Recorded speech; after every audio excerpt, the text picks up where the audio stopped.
Once your phone is hacked, what is in their hands is not simply your device, it is your future.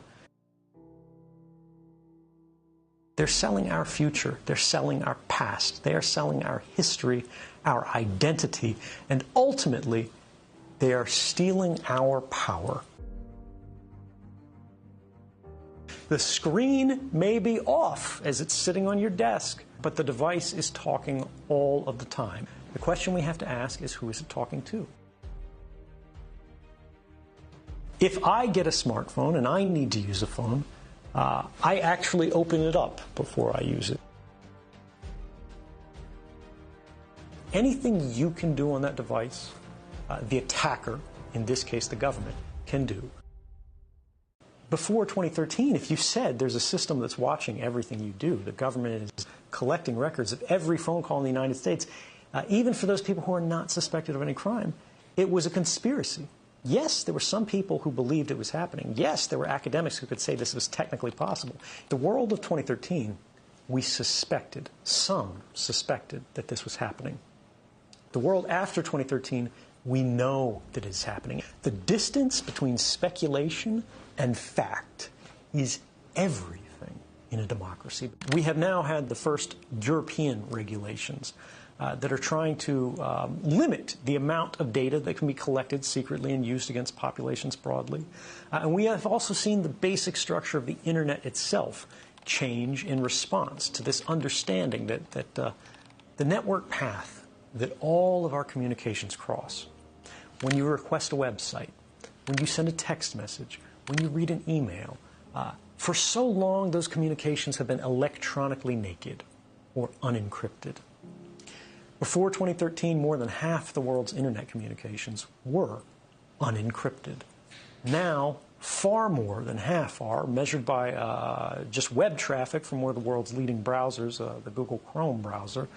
The entire world has changed in the last few years. It hasn't gone far enough. The problems still exist. And in some ways, they've gotten worse. But we have made progress that would not have been possible if we didn't know what was going on. Hacking has increasingly become what governments consider a legitimate investigative tool. They use the same methods and techniques as criminal hackers. And what this means is they will try to remotely take over your device. Once they do this, by detecting a vulnerability in the software that your device runs, such as Apple's iOS or Microsoft Windows, they can craft a special kind of attack code called an exploit.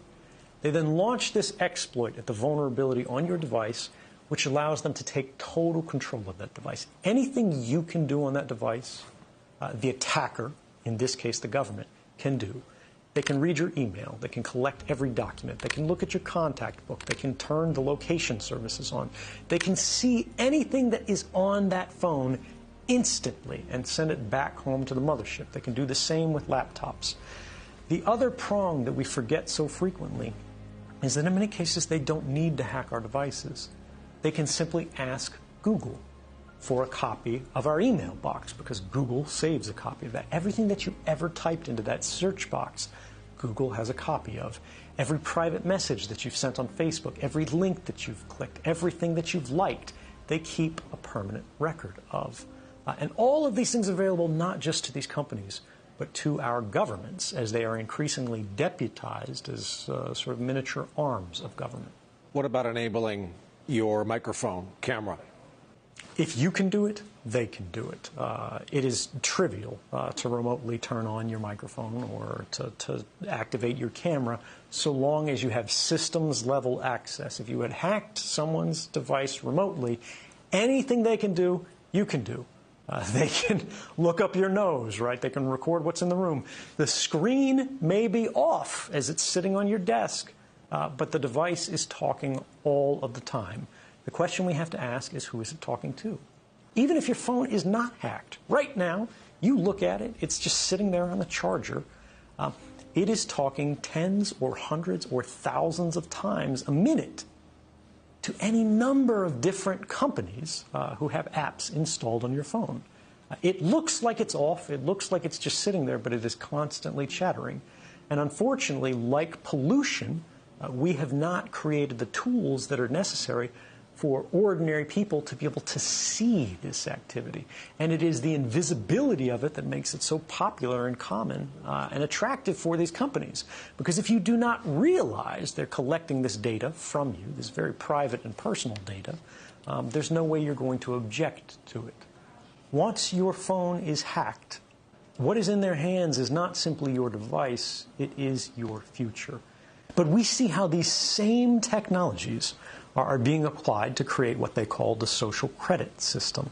If any of your activities online, if your purchases, if your associations, if your friends are in any way different from what the government or the powers that be of the moment would like them to be, you're no longer able to purchase train tickets. You're no longer able to board an airplane. You may not be able to get a passport.